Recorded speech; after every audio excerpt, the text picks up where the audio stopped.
In the long, colorful history of questionable human decisions, few shine as brightly as the day a man turned a lawn chair into an aircraft. Meet Larry Walters, truck driver, dreamer, and the only person to ever drift past LAX in what can politely be described as outdoor patio seating. It's 1982 in Los Angeles. Larry has a dream. He wants to fly. Not in an airplane, not in a glider, in a lawn chair. And unlike the rest of us who get weird ideas in the shower and then immediately think, this is why I'm not allowed to be in charge of anything, Larry acted on it. He buys a Sears aluminum lawn chair, 45 weather balloons, helium tanks, a parachute, a BB gun, sandwiches, and beer, because this was still LA in the 80s. This wasn't a backyard stunt. This was a mission. His girlfriend warned him this was a bad idea. Larry replied he knew exactly what he was doing. He did not. On July 2nd, 1982, Larry strapped himself into his chair, call sign Lawn Chair 1. His friends tied the lawn chair to his Jeep for a controlled release, so they could notify the authorities first. Except the cord snapped prematurely. Larry expected to float gently to about 100 feet. Instead, gravity clocked out early, and Larry shot up to 16,000 feet. That's airliner altitude. Imagine looking out your window seat on a flight and seeing a man in a folding chair, holding a BB gun, carried by balloons, just drifting by like a confused Pixar character. Two pilots approaching LAX radioed in. There's a man in a lawn chair in our airspace? Air traffic control. Say again? Pilot. He appears to be armed? This is the moment Larry officially became aviation history. However, Larry was freezing from the altitude. Oxygen-thin air was making him woozy, nerves were shot, and to descend, he needed to shoot the balloons. So he pulled out the pellet gun, and immediately dropped it. Gravity won, Larry, still at 16,000 feet.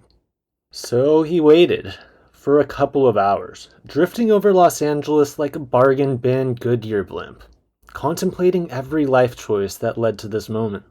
To make things worse, he'd brought a camera for the adventure, and took 0 photos. The man achieved DIY stratospheric flight, and brought back nothing. Not even a blurry thumb-in-the-way picture. Eventually the balloons lost enough helium and Larry descended, straight into power lines. A neighborhood blackout followed. Larry somehow walked away untouched. Police arrested him on the spot. When asked why he did it, Larry said, "A man can't just sit around." Sir, that's exactly what you did, at 16,000 feet. A regional FAA inspector later summed it up perfectly. We know he broke some part of the Federal Aviation Act, and as soon as we decide which part it is, some type of charge will be filed. If he had a pilot's license, we'd suspend that. But he doesn't. A flawless government quote. Larry never repeated the stunt, but he became a legend, the patron saint of backyard aviation, and he serves as a reminder that human ambition has no ceiling. But apparently lawn chairs do. His lawn chair is now on display at the National Air and Space Museum in Washington, D.C. Many years later, Larry struggled with depression, and in 1993 he died by suicide. A sad ending for a man who, for one wild summer day, touched the sky in the most Larry way possible. He attracted worldwide media attention, inspired a movie, a musical, and numerous imitators. And his flight reminds us of something beautifully human. Sometimes history is made by emperors, generals, and revolutionaries.